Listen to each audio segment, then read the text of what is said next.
And welcome to the Evolutionary Theology Asked Tommy podcast, where you can find out lots of information on reality and philosophy and religion and Christianity, conservative ideals, traditional family values, and this is where we all come together to learn about the worldview that we should all hold dear to ourselves, so that we know how to behave in public, so we know how to drive a car, so we know how to tip our delivery drivers, and there's a lot involved with evolutionary theology. Thank you, I welcome you, and it's going to be quite a wild ride today. We have a great show in store for you today, a really good show, and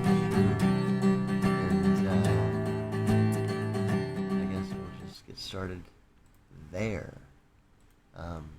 The first thing I wanted to get started with is, this is America.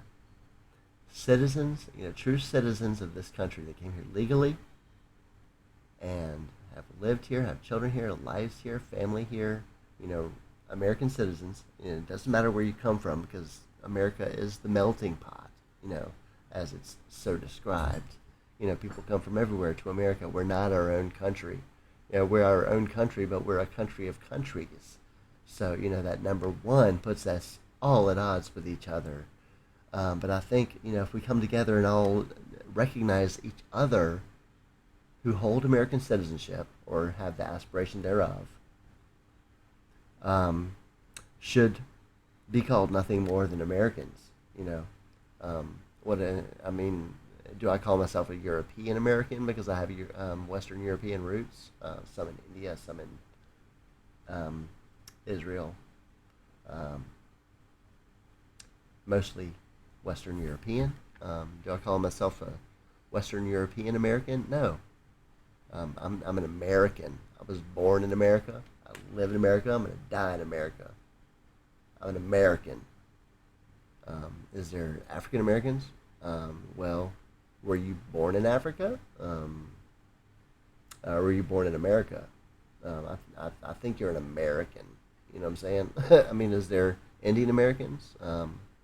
Were you born in America? Are you an American citizen? I think you're just an American. Let's see, what else is there? Lots of other things. There's so many different countries in the world that you can call yourself a dash American. But this isn't dash world. This is America that we're talking about. This is also the kingdom of God. So the people of this world should be called nothing less than the children of God. You know what I'm saying? So why don't we recognize our place in this world as Americans? Number one, if you live in an American citizen, born in America, or became an American citizen, or aspired to, you can't just come over here and avoid citizenship. If you're going to try to come over here, you need to become a citizen. That's just, why the hell else are you here? You have to accept the culture, you have to accept the Constitution, the Bill of Rights, the amendments, all that, and be an American and fly the flag and be an American. You're nothing other than an American and a child of God. So, that being said,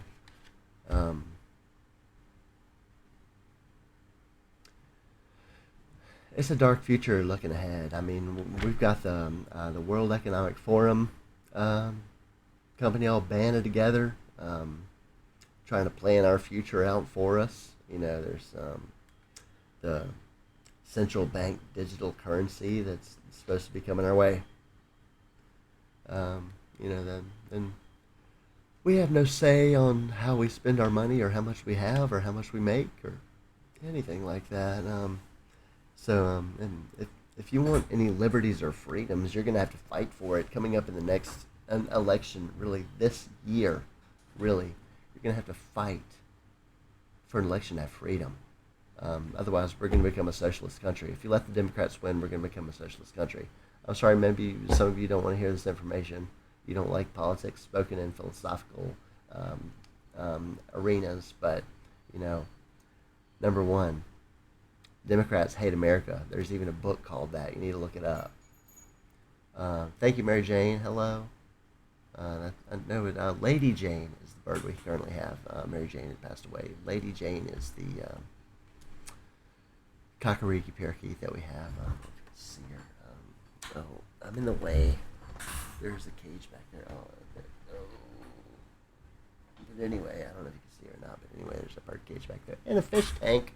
We have fish, dogs, cats, rats, people. Anything else? I think that's all. Plenty of insects.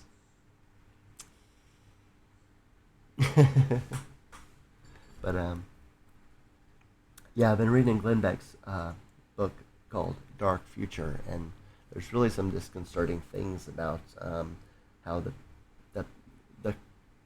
companies that hold lots of or have lots of holdings as far as wealth is concerned really make a difference as to the policy changes that come about and things that we really just decisions are being made for us as to there's really a this is difficult for me because having trouble bringing this all together, all the information I've been going over the last few weeks now.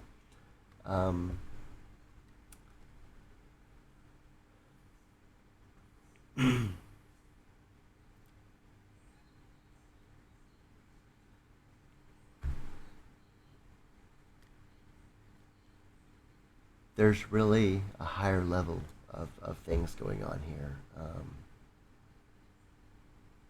I don't know how to put it into words really, but I guess, and I've used the word elites before, and that really doesn't even explain it.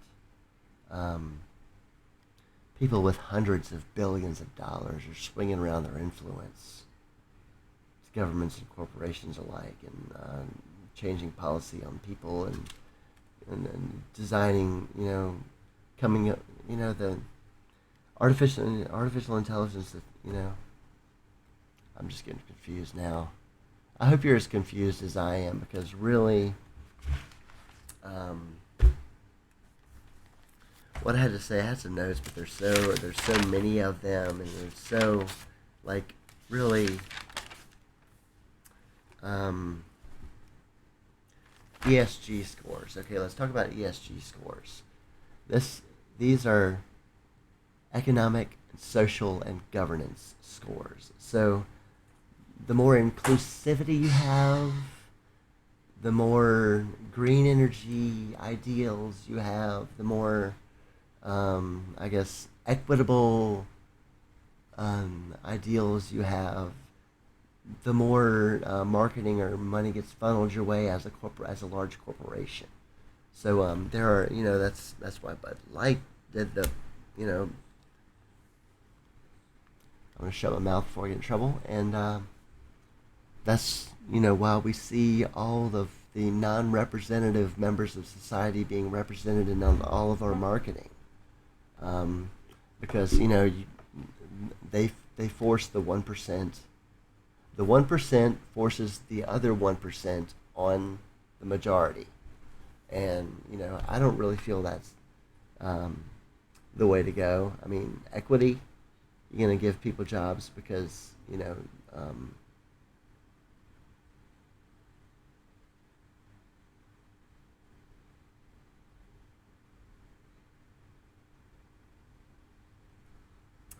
it's really something to consider whether you should decide or not whether to give somebody a job based on their ethnic, sexual, or gender orientation or their beliefs of in some way rather than their qualifications on the job. This is really bothersome to me. This is a capitalist society. We put in our effort, and everybody has the same opportunities. This is not a racist country. Everybody has the same opportunities. If you can speak good English, if you don't do stupid things, if you're not an idiot, you can get by and actually succeed and become a wealthy homeowner.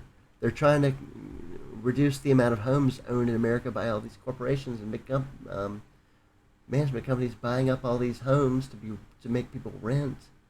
Um, Home prices have skyrocketed in the last decade or two, and it's almost impossible for a working level family to buy a home. Um, um, they want to make even cars rentals, so we won't even own our own car. And they want to make them all electric, even though the whole electric grid is based on fossil fuels. So it really makes no difference in the fossil fuel count whether or not you drive an electric car or a gas-powered car, because if you charge an electric car with your um, power grid, that's fueled with fossil fuels. So the fossil fuels have to be spent to make that electricity for your vehicle, regardless of whether it's electric or gas. So that doesn't even make any sense. And I don't know. I have a couple segments for you lined up, and watch those. I really wanted to get more religious than this. I don't know. Maybe I can come up with a little religious segment for you. But this it's just disconcerting as to COVID. Are they going to bring COVID mask mandates and vaccines mandates back? I am not wearing a mask. Anybody who doesn't know that a mask is worthless, besides preventing a doctor from dropping drool into an open wound, anybody who thinks that the mask is worth shit more than that is an idiot, because you're not paying attention, and you're not aware of what's going on in the world. Anybody who thinks vaccines reduce transmission rates or prevents you from getting the COVID vaccine itself, or make you any less likely to get sicker than you would already, is an idiot, because you haven't been paying attention. No, seriously, people. Vaccines are worthless, and so are masks. And if they bring these mandates back, it just shows how worthless our government is. And I'll stand by that till the day I die, till the day I ascend and become an adult, because human beings are children, until the day we die and out of this world and move into the next. It's obvious through quantum mechanics that we live in a simulated reality, and that's based on the principles of the evolution of technology as well.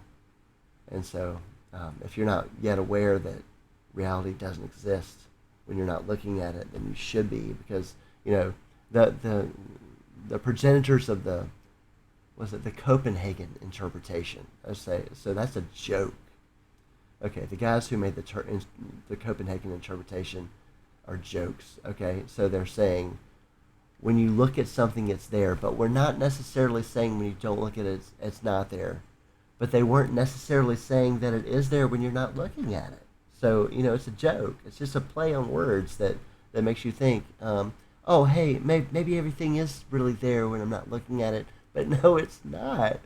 So I don't see why most people can't comprehend the fact that that subjective information is not there when you're not subjectively experiencing it. It's just I don't know. I guess we'll just move on to the next segment and leave it at that. But otherwise, if you're not an idiot, hit me up, because I'd like to have a deep conversation with you. But if you believe that things are there, and that vaccines work, and that masks work, and that you want to live in a socialist society, then you can go to hell. All right, thanks. Bye. All right, so let's check out the World Economic Forum's website. This is kind of interesting. All right, let me switch over to window, like how India's climate leadership is building a better future for all. Okay, that's a good thing. Will help scale blended finance for nature positive outcomes. I'm not sure what that means. Mutated coronavirus, of course, that's an alert. Sustainable future. Invisible water crisis. Informal sediments.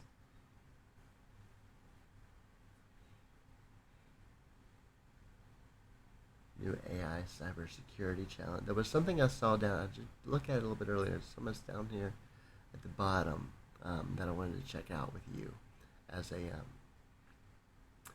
audience, and it's called. Oh, where is it? Oh, did I lose it? Oh no, it changed. The heck? There is the power of AI and wildfire prediction. Artificial intelligence explained what is ChatGPT, what is intelligence, what is it not, what is World Ocean Day, what is rolling.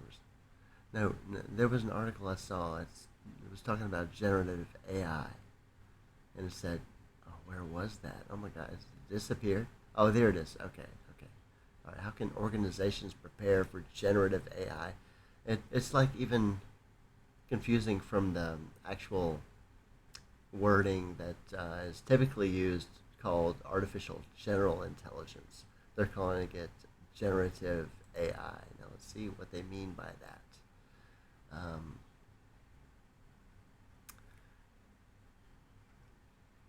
Part of the Growth Summit, Jobs and Opportunity for All. 8-minute lesson. Organizations across the board significantly underappreciate AI risk. Poor implementation of AI can perpetuate existing workplace inequities. We examine how businesses can ensure the ethical deployment of generative AI. Amid recent hype around ChatGPT and generative artificial intelligence, many are eager to harness the technology's increasingly sophisticated potential. However, findings from Baker McKenzie's 2022 North America AI survey indicate that business leaders may currently underappreciate AI-related risks to their organization. Only 4% of C-suite level respondents said they consider the risks associated with using AI to be significant, and less than half said they have AI expertise at the board level. These figures spotlight a concerning reality. Many organizations are underprepared for AI, lacking the proper oversight and expertise from key decision makers to manage risks. And if unaddressed, organizational blind spots around the technology's ethical and effective deployment are likely to overshadow transformative opportunities while causing organizations to lose pace with the explosive growth of technology. Now that's as real as it gets right there. I mean, it's saying people are not aware of what's coming. I mean, what's coming is going to be powerful.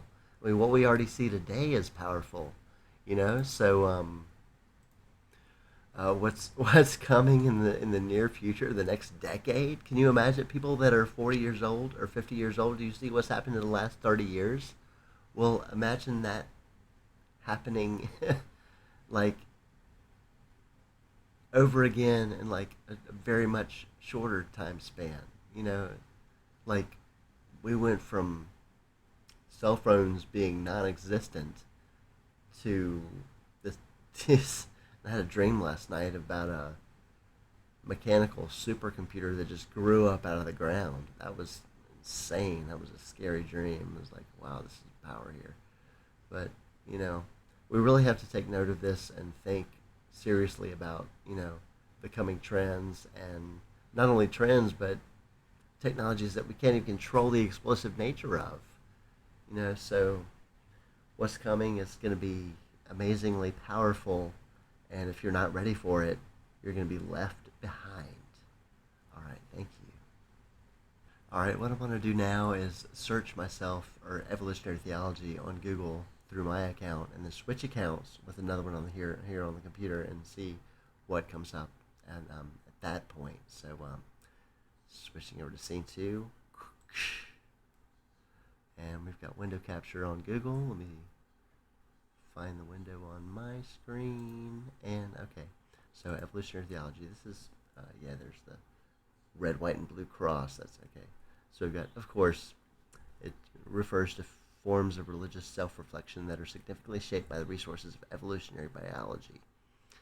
Now, that can extend to technology, as we know through the true evolutionary theology meaning. Um, Evolutionary theology, the third way, rightly understood as sacred and meaningful as creationness. Okay, no, evolution and creation both happens. They're, they they work together. It's not one or the other. It's not as one or the other. It's both evolution and creation. I have a business profile, evolutionary theology. My Google ad is running machine consciousness. If you read, it's supposed to say, if you read my webpage, you will understand God. But I guess maybe it reads that some places, or it changes, or I don't know. But anyway, what's I looking for? Oh yeah, okay. Let me search Tommy Wood.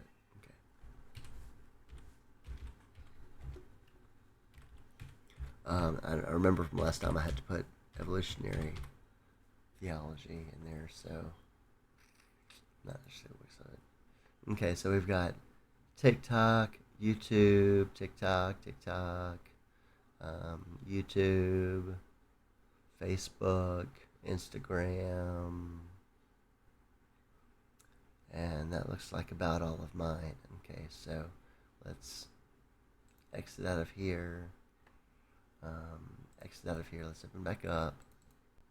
Oh, I gotta make sure it's still on the same screen. Okay, looks like it came back up on my end. Capture is Chrome. Yes, that's what's playing.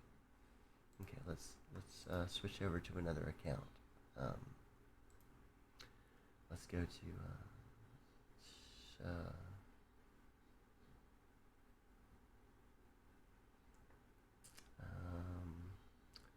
let's see what Victor showed me.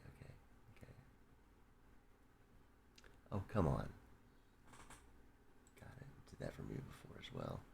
Okay, let's search. First, evolutionary.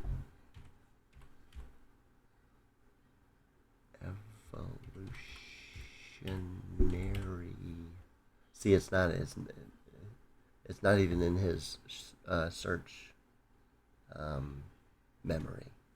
So I have to type the whole thing. Evolutionary theology, Google search. Okay, let's see if it comes anywhere near my ad at all. Justin Barrett, Catholic Theology, Justin Barrett, New York Times, Oxford Academic. See, I'm nowhere on here, nowhere. Even though I only pay $3 a day to promote it, but still, it's nowhere on the hump of the camel. Give me a break. Images. That was the images. How far do I have to scroll down to even? Is mine even going to pop up at all? I haven't seen mine yet. Doing theology in an evolutionary way. Oh, come on. That's ridiculous. Theistic evolution, Reformed theology, the intersection of science and theology, evolutionary theory and creation podcast style audio course. Oh, people are charging for this shit? What? It's free information. It's all you have to do is.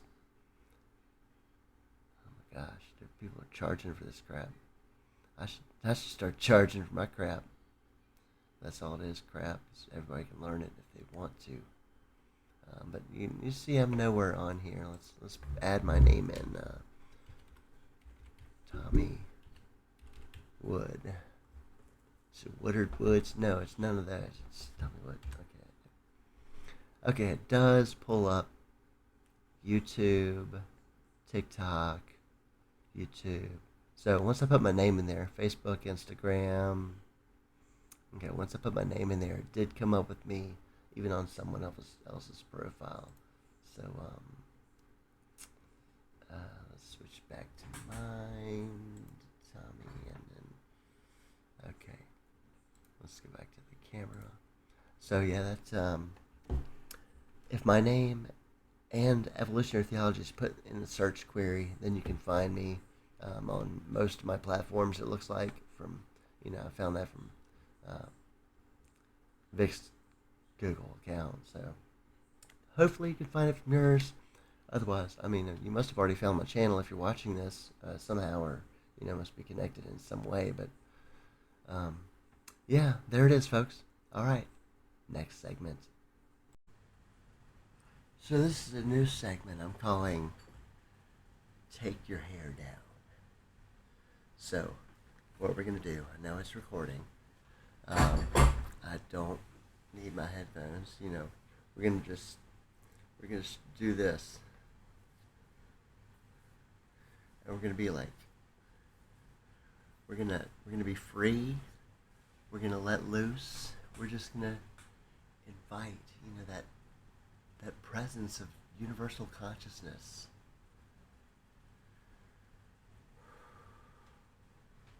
Invite the presence of universal consciousness that knows all your thoughts, knows all your deeds, knows all your behaviors, knows all your motivations, knows everything about you as an individual.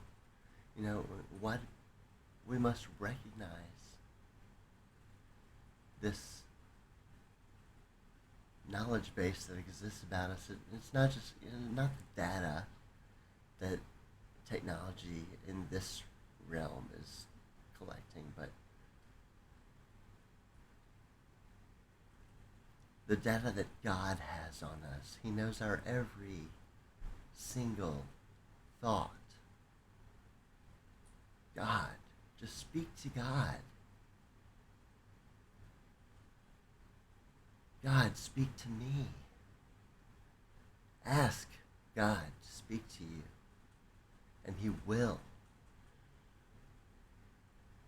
Believe that God will speak to you, and He will.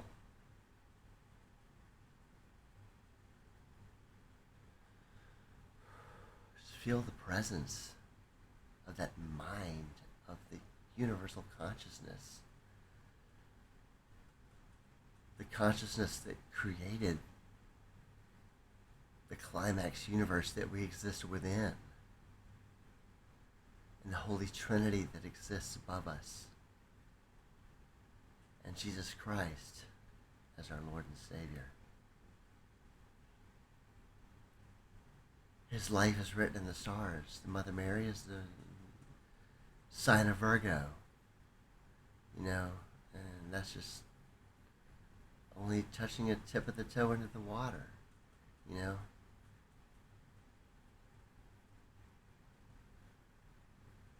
12 houses of the constellations are the 12 disciples. Jesus' story is written in the stars. Pray like you've never prayed before, and your prayers will be answered. Maybe not in the way you like, but when you see how they're answered, you might actually like it. And don't discount God's effect on even the very minute details of life. God is there. If quantum physics dictates that the universe only exists as we're consciously aware of it, then what causes that conscious awareness to come into existence? It's God. There is a God there. Listen. Watch. Hear. God is real. Universal consciousness is real. You can't even just take it for what it's worth, because it's worth so much more than you can even comprehend. The things that happen, events that we experience in our life, are so woven together that how could some of the things that, even the mundane things that we think in life, like, oh, this happened and such a stuff thing and this happened, Think about all the things that had to come to pass for that to happen. Some of the things we can't even believe happened. I've got my eyes closed because I'm feeling the presence of the Holy Spirit, and you should too, and just dwell on it and invite it and listen and calm your mind and reason it out and take the time to understand God.